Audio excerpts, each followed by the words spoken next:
10 interesting stories that will surprise even history lovers. The first interesting story: a 175-year-old serial killer's head in a jar. Many consider Diogo Alves to be the first serial killer in Portugal.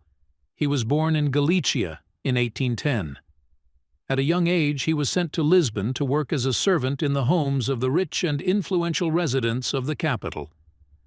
It didn't take Alves long to realize that a life of crime brought much more profit than work, and in 1836 he began robbing those who returned home late through the aqueduct of free water.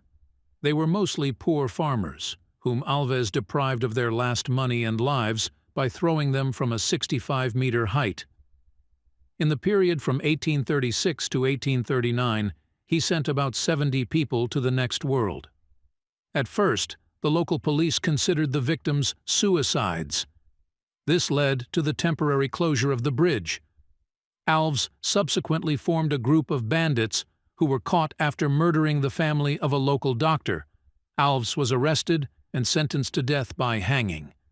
But what happened next makes this one of the most interesting stories on this list. Scientists of that time decided to study Alves' head to determine the reasons why he started killing. They separated it from the body and placed it in a jar for further research. It remains there to this day. Alves' head is now kept in the medical department of the University of Lisbon. The second story is the brutal crimes of the lobster boy Grady Stiles Jr., who became known as the Lobster Boy, was born in Pittsburgh in 1937. He inherited ectrodactyly of his arms and legs, which caused him to have claw-like hands and could not walk. Grady spent most of his life in a wheelchair.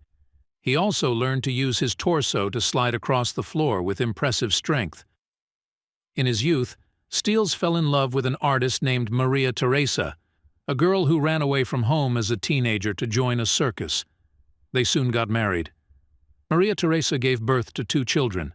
However, life turned into a living hell when Stiles started drinking and abusing his wife and children. When his teenage daughter Donna fell in love with a young man and announced that they were going to get married, Stiles coolly dealt with the groom, who for some reason did not like him, right on the eve of the wedding. At the trial, he admitted his guilt and said that he did not feel a drop of remorse.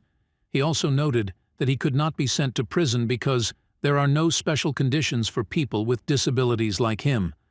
The judge allowed Stiles to return home, giving him 15 years probation. During the trial, Maria Teresa and Grady officially divorced, but for unknown reasons, she agreed to marry him again in 1989. At the trial, he admitted his guilt and said that he did not feel a drop of remorse. He also noted that he could not be sent to prison because there are no special conditions for people with disabilities like him. The judge allowed Stiles to return home, giving him 15 years probation. During the trial, Maria Teresa and Grady officially divorced, but for unknown reasons, she agreed to marry him again in 1989. The third story is about a woman who survived the sinking of the Titanic and 2 other shipwrecks. Depending on your opinion, Violet Jessop can be considered either the luckiest or the unluckiest woman in history. Anyway, her life was definitely interesting. Jessop worked as a stewardess on ocean liners. She began her career in 1908, when she was 21 years old, with a partnership with the White Star Line Shipping Company. In 1910, she sailed aboard the Olympic cruise ship. The following year, the ship collided with the British warship Hawke, missing each other in a narrow strait. Fortunately, the damage was not catastrophic, and no one died. While the Olympic was under repair, Jessop was sent to work on the Titanic. She was on board when the ship collided with an iceberg and began to sink. She managed to find an empty seat in the lifeboat, thanks to which she survived.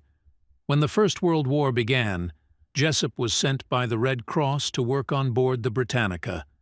The ship was converted into a hospital ship. It was transporting wounded soldiers to Britain when it accidentally struck a German mine in the Aegean Sea and began to sink. When Jessop and the other passengers boarded the lifeboats, they were almost sucked into the ship's propeller blades. Violet Jessop was later nicknamed Miss Unsinkable. The fourth story is an exhibit of the human zoo. Otabenga was a member of the Mbuti Pygmy tribe. He was born in the Ituri forest in the Congo in 1883. Benga married and raised 2 children, but his dreams of a normal life were shattered when, in the 1890s, Belgian colonial troops stumbled upon the village where he lived and killed his entire family while he was hunting. Without a family and a tribe, Benga lost his place in the society in which he grew up. However, the real challenges were ahead. Shortly after Benga's family was killed, he was captured by slave traders and sent to work on an industrial farm. It was there in 1904 that Benga was spotted by an American businessman named Samuel Werner, who had racist beliefs about evolution. He decided that Benga, who was short, had dark skin and sharp teeth, was the missing link between humans and our evolutionary ancestors. Werner bought Benga for a bag of salt and a roll of cloth. He then sent Benga to St. Louis, where he became a hit at the 1904 World's Fair. After the exhibition, Benga briefly returned to Africa, where he remarried. But after his wife died of a snake bite, he went to the United States. Subsequently, he was placed in an aviary with monkeys at the Bronx Zoo as part of an exhibition by the New York Anthropological Society dedicated to human evolution. Black representatives of the local clergy demanded the immediate release of Benga. They enlisted the support of the governor, and the zoo was forced to close the exhibition. Benga went to Virginia, where he worked in a tobacco factory. In 1914, he decided to return to Africa, but the First World War broke out and he was unable to do so. On March 20, 1916, Otabenga, unable to come to terms with the idea that he would not be able to return home, shot himself in the heart, putting an end to one of the most heartbreaking stories of all time. The fifth story. The only Catholic priest executed in U.S. history, Hans Schmidt, was an unusual child. He was born in the German city of Aschaffenburg in 1881. He had a creepy childhood habit of spending his day watching pigs and cows being slaughtered at a local slaughterhouse. He also liked to pretend to be a priest and perform Roman Catholic rituals at a makeshift altar. These 2 childhood passions eventually led to tragedy. In 1904, at the age of 25, Schmidt was ordained in Germany. However, in 1912, he ended up at St. Boniface Church on the east side of Manhattan. There, he met a young Austrian woman named Anna Aumüller, who worked as a saleswoman in a store. They had an affair. On February 26, 1913, Schmidt married Aumüller in a secret ceremony that he conducted on his own. Aumüller soon informed him of her pregnancy.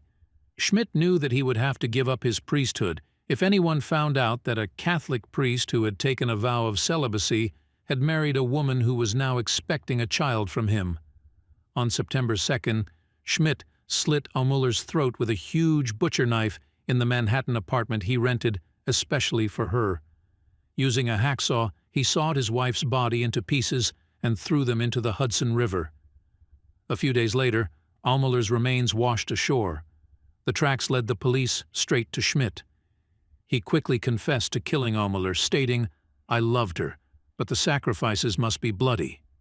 The judge found Schmidt guilty of first-degree murder and sentenced him to death by electric chair. On February 18, 1916, the sentence was put into effect. To this day, Schmidt remains the only priest ever executed in the United States.